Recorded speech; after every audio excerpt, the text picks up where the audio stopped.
There is a planet in our sky that looks, from a distance, like a promise. It shines brighter than any star, brighter than any of its planetary neighbors, and for most of human history, people mistook that brightness for something gentle. They named it after the goddess of love. They watched it rise before dawn and called it the morning star. And they built entire calendars, entire rituals, around its quiet, patient light. They were wrong about almost everything except its beauty. Venus is, by the simplest measurements we have, the planet most like our own. It has almost the same mass as Earth, about 0.815 times to be precise, and a radius of 6,051.8 kilometers, only a few hundred short of ours. It formed from the same disk of dust and gas, at roughly the same time from roughly the same materials. If planets were siblings, Venus would be the one who grew up in the same house, ate the same meals, and somehow became someone none of us recognize.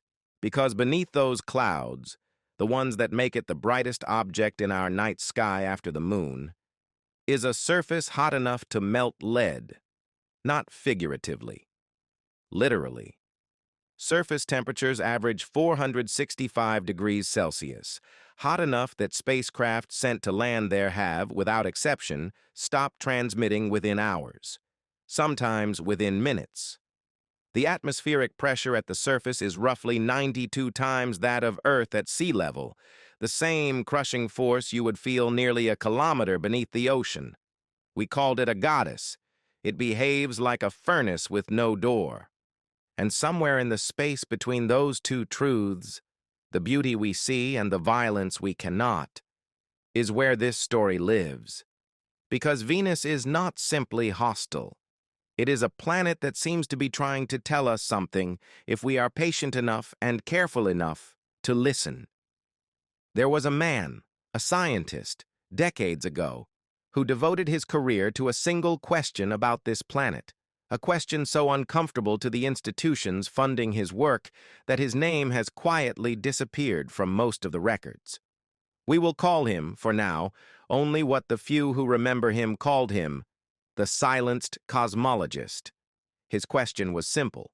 His answer, if he was right, changes how we understand not just Venus, but the fate of every world like it, including our own. We are going to ask that question with him. Stay with us, because what happened to Venus did not happen quickly, and it did not happen by accident. And by the time we understand how, you may find yourself looking at your own sky a little differently. Every planet in our solar system spins. This is not optional. It is a leftover of formation, angular momentum inherited from the cloud of gas and dust that collapsed to build the sun and everything orbiting it. Mercury spins, Mars spins, Jupiter spins so fast that a single day there lasts under 10 hours. And nearly all of them, Earth included, spin counterclockwise when viewed from above the sun's north pole, the same direction they orbit. Venus does not. If you could stand on the surface of Venus, which for reasons we will return to, no human ever will, and watch the sky, you would see the sun rise in the west and set in the east, backwards. Not a trick of interpretation, not a matter of definition. A full, physical reversal of the planet's spin relative to almost everything else in the family it was born into. Astronomers call this retrograde rotation, and Venus is the only major planet that has it. There are two competing explanations, and neither has been proven. The first suggests a catastrophic collision deep in Venus's early history, with an object large enough to physically flip the planet's spin, a single violent event billions of years ago whose only remaining evidence is the strange backward tilt we still measure today. The second explanation is quieter, stranger, and in some ways more unsettling. That Venus's thick atmosphere, through tidal and thermal forces acting over billions of years, gradually pulled the planet's rotation to a near standstill and then reversed it, not in a moment of violence, but through sheer, patient pressure, applied for an unimaginable span of time. He believed the second explanation, not because it was more dramatic, it isn't, but because it matched something he had measured himself decades before satellites confirmed it, that the atmosphere of Venus does not merely surround the planet. It moves independently of it, circling the entire globe in about 4 Earth days, while the solid ground beneath it barely turns at all. Imagine a coat spinning far faster than the body wearing it. That is Venus, today, right now, as you watch this. We do not yet know for certain which explanation is correct. Perhaps both are, layered on top of each other across billions of years. But the question itself tells us something important. Venus's strangeness is not superficial. It runs down to the level of physics, angular momentum, tidal locking, atmospheric drag, the same forces that shape every planet, only here, working toward an entirely different outcome. And that outcome, as we are about to see, did not stop at the spin of the planet. It reached every single hour of every single day. Here is a fact that has stopped conversations in university lecture halls for as long as it has been known, and it deserves to stop yours too. On Venus, a single day, one full rotation on its axis, takes 243 Earth days. Its year, the time it takes to complete one orbit around the Sun, takes only 225 Earth days. A day on Venus is longer than its year. The planet completes an entire orbit of the Sun before it finishes turning once on its own axis. There is no equivalent human experience for this.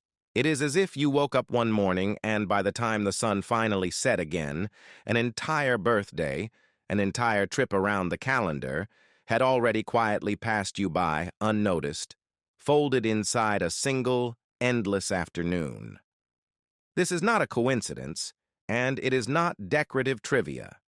It is a direct consequence of the retrograde rotation we just described, combined with Venus's proximity to the Sun and the slow, dragging influence of its own colossal atmosphere. Kepler's third law tells us with elegant precision how long a planet's year must be based on its distance from the Sun, a relationship confirmed again and again across every known planetary system. But Venus's day answers to a different master entirely. The internal friction of a 92-bar atmosphere, dragging against a solid body far too massive to be moved quickly over a span of time longer than most human civilizations have existed. There is something almost merciful in this slowness, and something almost cruel in it too.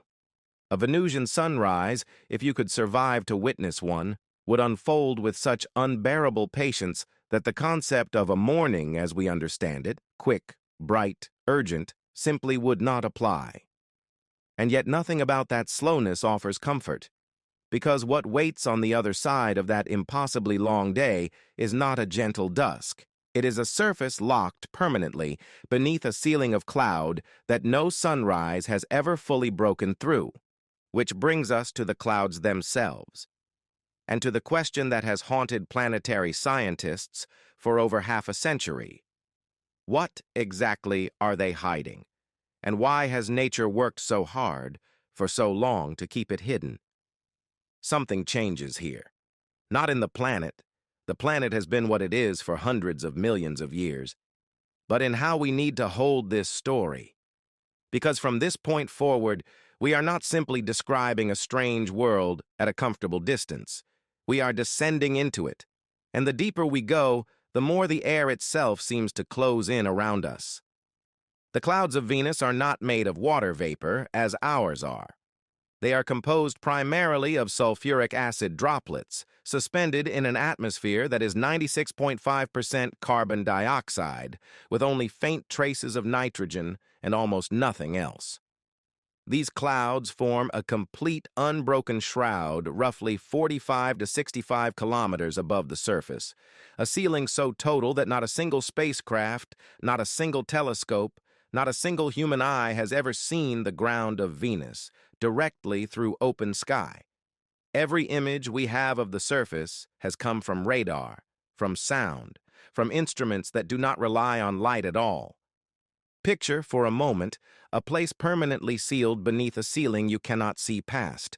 where the temperature falls with altitude the way it does in any atmosphere, so that high above the furnace of the surface, at the very top of those clouds, the air is almost survivable, almost gentle, almost cold. And then picture descending through it, layer by layer, the temperature climbing, the pressure building, the light, what little there is, dimming into a flat, shadowless amber haze, like standing inside a room lit by a single dying bulb, with no windows and no way to tell how far down the floor really is. That is the sensation the silenced cosmologist described in the only surviving pages of his private notebooks, when he modeled the descent of the Venera probes mathematically, years before any of them reached the surface. He wrote of an isolation that had nothing to do with distance from Earth and everything to do with the layers themselves, the sense of passing through a boundary that did not open onto anything, only onto more boundary, more pressure, more heat, more silence. We are used to thinking of clouds as soft things, as cover, as shelter, as the boundary between us and open sky. On Venus, the clouds are none of those things. They are a seal, a closed door, 60 kilometers thick, built from an acid that would dissolve human tissue on contact, holding in a heat that has nowhere else to go. And that single detail, heat with nowhere to go, is not an accident of chemistry. It is the entire story of what happened to this planet, and it is the story we turn to next. Every planet with an atmosphere obeys the same basic law of physics, one so fundamental it does not care what world it is applied to. It is called the Stefan-Boltzmann law, and in its simplest form it says this: an object absorbs energy from its star, and it must radiate that same energy back out into space as heat in order to stay in balance. Earth does this, Mars does this, every planet in every solar system does this, or it would simply keep heating forever. Venus does not do this, not anymore. Billions of years ago, something in Venus's early atmosphere allowed carbon dioxide to accumulate faster than it could be removed, likely through the loss of surface water and the failure of whatever early carbon cycle once existed there, a cycle Earth still relies on, quietly, every single day, to keep its own atmosphere in balance. As carbon dioxide built up, it trapped more heat. That heat evaporated whatever water remained. Water vapor, itself a powerful greenhouse gas, trapped even more heat, and that heat drove off even more carbon. In a feedback loop that did not slow down, it accelerated, each stage making the next stage worse, until the entire climate system broke away from the balance the Stefan-Boltzmann law requires and never returned. This is what scientists call a runaway greenhouse effect, and Venus is the only place in our solar system where we can study one that has already finished happening. It is not a theory here. It is not a projection. It is a completed experiment conducted over hundreds of millions of years, and the result is sitting 465 degrees Celsius hot, 92 atmospheres thick, permanently sealed beneath acid clouds, roughly 41 million kilometers from where you are sitting right now. We are not here to frighten you with comparisons, but we would be dishonest if we did not say plainly that Earth's own atmosphere has grown measurably richer in carbon dioxide within a single human lifetime. Not to Venusian levels, not close, but along a direction that any physicist would recognize. The silenced cosmologist did not believe Venus was a distant curiosity. He believed it was the only fully worked example, anywhere within reach of our instruments, of what an atmosphere does when a feedback loop is allowed to run its course without interruption. He was not permitted in the end to say this loudly. We are saying it quietly here, because the physics does not require permission. It only requires attention. And having looked honestly at what happened to the world next door, we are left standing at the edge of a much older, much stranger question. Is a planet like this truly dead, or is something down there still moving? For decades, the consensus was quiet and fairly settled. Venus was geologically dead, its surface a fossil, its volcanoes silent monuments to an active past, that ended long before humans existed. The surface, mapped in detail by NASA's Magellan spacecraft in the early 1990s using radar that could see straight through the clouds, showed more than 1,600 major volcanic structures, an astonishing number, more than any other planet in the solar system. But virtually none of them showed obvious signs of recent activity. That consensus is now cracking. In 2023, planetary scientist Robert Herrick and his colleagues returned to those same decades-old Magellan images and found something that had been sitting there, unnoticed, the entire time.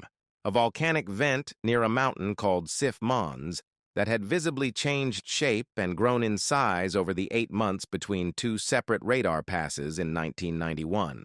Not over millions of years, over 8 months. It remains, at the time of this recording, the strongest direct evidence we have that Venus is volcanically active today. Not in some distant geological past, but now, beneath those same acid clouds. While you watch this, there is something almost unbearable about that thought. A world we assumed was a still, sealed tomb, quietly shifting and breathing beneath its shroud the entire time we were looking away. Earthquakes, or their Venusian equivalent, may be happening as well. Without plate tectonics like Earth's, Venus appears to release its internal heat differently, through periodic planet-wide resurfacing events, evidence for which is written across its cratered patchwork surface like scar tissue. Cold and heat in this story keep trading places in uncomfortable ways. A planet we assumed had gone cold, geologically frozen, finished, still, turns out to have heat still moving beneath its skin, the way frostbite can numb a hand into feeling nothing at all, right up until the moment feeling returns, sharp and unexpected. Venus is not a corpse. It may never have been one. And if something down there is still active, still building, still changing, then the question we need to ask next is no longer only about geology. It is about what or who has ever gotten close enough to find out, and what it cost them. In the early years of the space age, one nation looked at Venus and decided, against every reasonable expectation, to send machines down into it anyway. Between 1961 and 1984, the Soviet Union launched more than a dozen spacecraft in what became known as the Venera program, an effort so relentless, so willing to accept repeated failure, that it remains one of the most determined engineering campaigns in the history of space exploration. The early attempts did not survive. Venera 3 crashed into the planet in 1966, the first human-made object to reach another planet's surface. Though it had already stopped transmitting before impact, crushed silent by pressure and heat, it was never built to survive. Venera 4 made it further in 1968, returning data as it descended, before the crushing atmosphere destroyed it roughly 25 kilometers above the ground. It took until 1970, with Venera 7, for a spacecraft to survive all the way to the surface and transmit for approximately 23 minutes before the heat that had been building the entire descent finally, inevitably, won. Think about what those 23 minutes represent. A machine built by human hands descending into a world of 465-degree heat and 92 atmospheres of pressure, continuing to send its findings home for as long as its wiring could withstand it, transmitting data about a place no living thing has ever survived, right up until the exact moment it stopped. There is something quietly heroic in that persistence. Not romantic heroism, but the plain mechanical kind. A machine doing precisely what it was built to do, for exactly as long as physics would allow, and not 1 second longer. Venera 13 in 1982 did better than anyone expected. It survived 127 minutes on the surface, long enough to capture the first color photographs ever taken from the ground of another planet, and to record, however briefly, the actual sound of Venusian wind moving across its hull, thin and strange, before static consumed the signal entirely. Every probe that has ever touched that surface has died there, every single one. And in that unbroken record of failure, patiently repeated across 2 decades, is the clearest evidence anywhere that some places are not simply difficult to reach. They are, by their very nature, built to end whatever we send into them. And yet, remarkably, some of what they sent back survived long enough to become the image we turn to next. After everything Venus has thrown at every machine that has approached it, the pressure, the heat, the acid, the crushing weight of an atmosphere that treats spacecraft the way deep ocean trenches treat submarines, a handful of photographs still exist, real photographs, taken on the actual surface of another planet, using cameras built to survive conditions that should, by any reasonable measure, have destroyed them instantly. The Venera 9 lander, in October 1975, returned the very first images ever taken from the surface of another planet, grainy, black and white, showing a flat expanse of sharp-edged rock stretching toward a horizon lost in haze, lit by a strange, diffused light that had traveled through 60 kilometers of acid cloud before ever touching the ground. 7 years later, Venera 13 went further, capturing the surface in color for the first time. A landscape the color of a dying ember, orange-brown rock under an amber sky, flat plates of stone that looked, to more than one scientist who studied them, disturbingly similar to sun-baked mud flats on Earth, except that nothing here had ever known rain, and nothing here ever would again. These images did something no data table or spectral reading ever could. They made the place real, not an abstraction of pressure readings and temperature curves, but an actual, physical location, a place with rocks you could, in theory, have picked up, had you been able to survive touching them for even a fraction of a second before your hand, and then everything attached to it ceased to function. There is a peculiar kind of vertigo in looking at a photograph of a place that will, almost certainly, outlive every person who ever looks at it and every person who ever will. The rocks in that image have likely not moved in millions of years, and short of a volcanic resurfacing event, they may not move for millions more.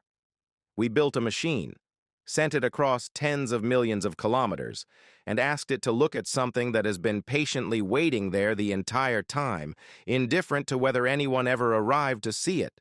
It saw it. It sent the image home. And then it stopped. Its job, in the truest sense, finished. But the questions that photograph raised were only beginning, because far above that dead, ember-colored ground, something else entirely was waiting to be found. In September 2020, a team led by astronomer Jane Greaves announced something that made even cautious scientists sit forward in their chairs: the detection, using 2 separate radio telescopes, of phosphine gas in the upper clouds of Venus, roughly 55 kilometers above the surface, precisely the narrow band of altitude where temperatures and pressures approach something almost Earth-like, almost survivable, almost gentle. Phosphine matters because, as far as we understand chemistry, it should not be there. On a rocky planet like Venus, phosphine is not expected to form through any known non-biological process in meaningful quantities. On Earth, the primary sources of phosphine are biological, produced by certain microorganisms in oxygen-poor environments, from swamp gas to the guts of certain animals.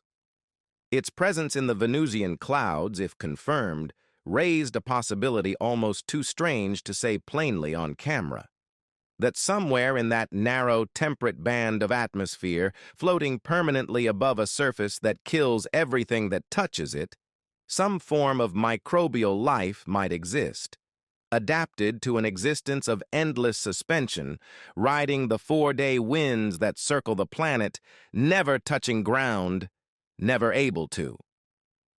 The scientific community's response was immediate, rigorous, and deeply divided. Multiple follow-up studies questioned the original signal, citing instrumental artifacts and reprocessing errors in the data. Others found supporting evidence in older, previously unanalyzed data sets. As of now, the question remains formally unresolved, neither confirmed nor conclusively ruled out, sitting in that particular kind of scientific limbo that is, in its own way, more compelling than a clean answer would have been. What makes this possibility so haunting is not simply the question of life itself, it is the picture of what that life would have to be. Not creatures crawling across an alien landscape the way we have imagined for a century in fiction, but something smaller, stranger, and entirely airborne. An existence with no ground beneath it, no fixed home, no rest. A permanent floating exile, drifting forever above a world too hostile to ever set foot on, in clouds made of acid strong enough to dissolve almost anything else that has ever tried. If it exists at all, it survives by never touching the very planet it calls home. And if that is true, it may be the loneliest form of life we have ever imagined finding. Here the story bends backward, and everything we thought we understood about Venus's identity, furnace, tomb, hostile twin, turns out to be only half the record. Because a growing body of climate modeling, most notably an influential 2016 study led by NASA researcher Michael Way, suggests that Venus may not have always been this way. It suggests that Venus, for as long as 2 to 3 billion years of its early history, may have had a stable climate, a thinner atmosphere, and, most remarkably, liquid water oceans on its surface. Read that claim carefully, because it is not a small one. For roughly the same span of time that Earth spent quietly developing single-celled life, then complex life, then everything that followed, Venus, by this modeling, may have looked almost recognizable.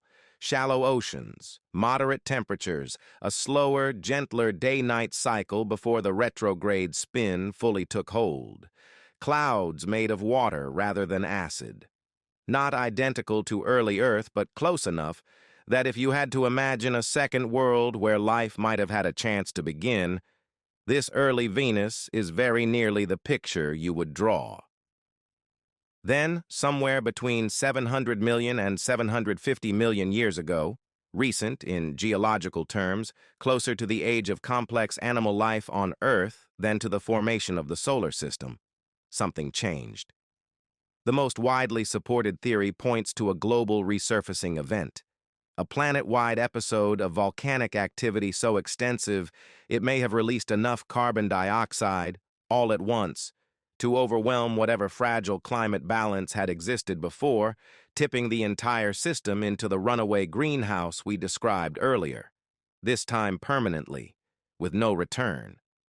If this is true, and we want to be honest that it remains a model, not a certainty, then Venus is not simply a warning about what could happen.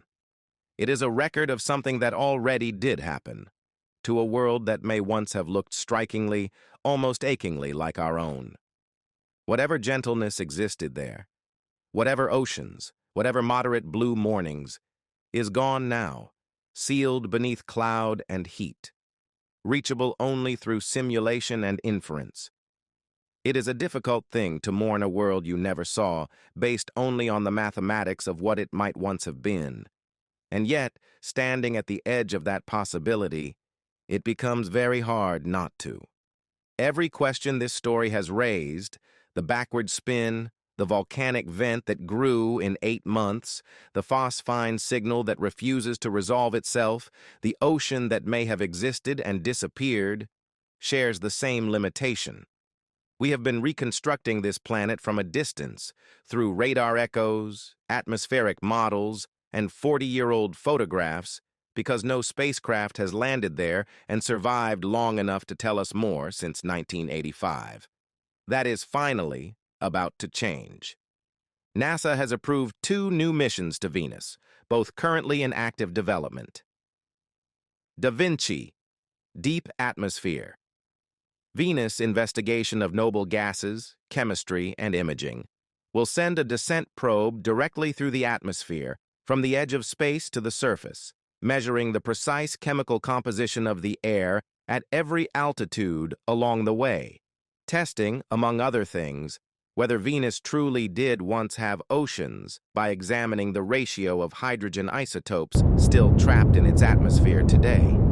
Veritas, Venus emissivity, radio science, INSAR, topography, and spectroscopy will orbit the planet with radar resolution far exceeding anything Magellan achieved in the 1990s, mapping the surface in close to real time, precisely so that scientists can search directly for more volcanic changes like the one found near Sif Mons, rather than stumbling onto them decades later, buried in old data.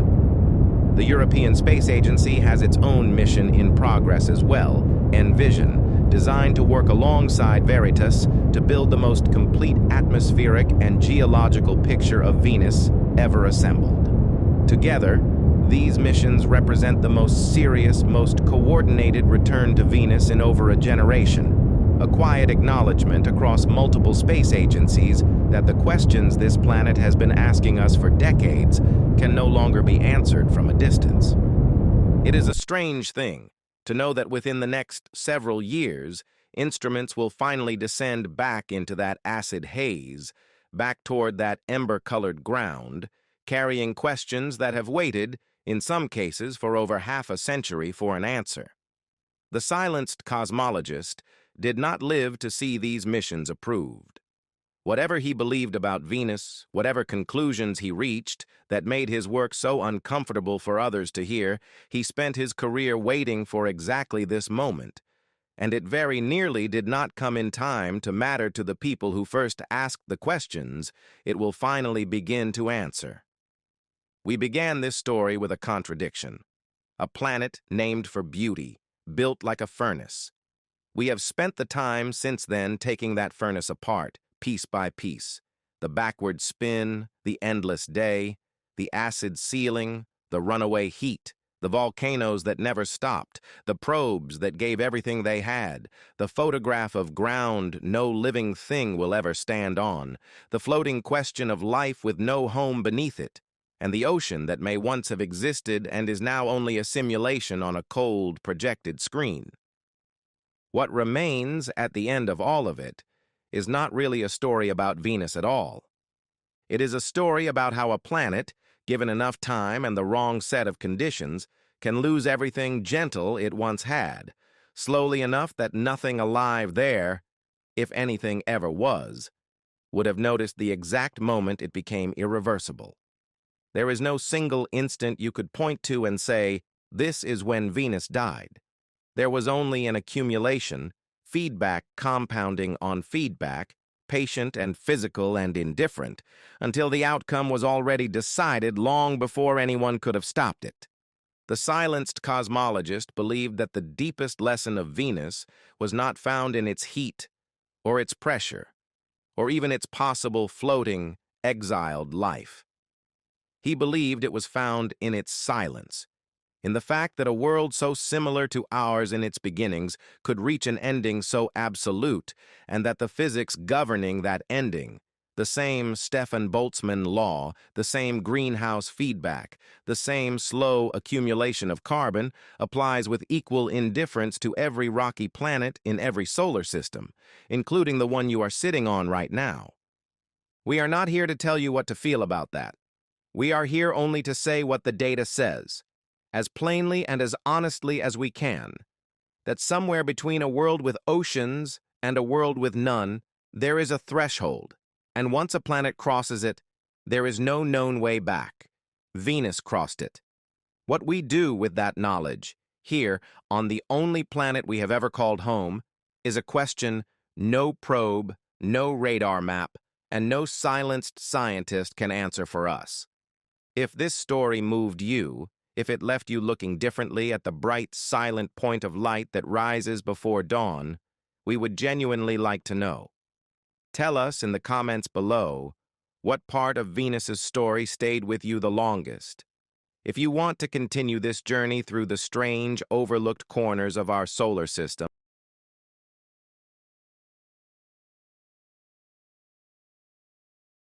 are more than you might think in carrying these stories to the people who need to hear them.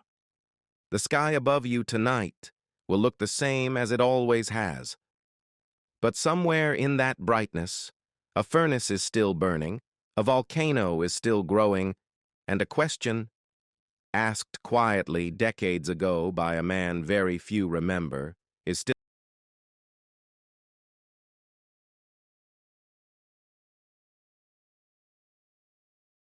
brightness. A furnace is still burning, a volcano is still growing, and a question, asked quietly decades ago by a man very few remember, is still waiting for its final answer. If you enjoyed this documentary, subscribe to the channel, leave a like, and enable notifications so you won't miss our next exploration into the greatest mysteries of existence.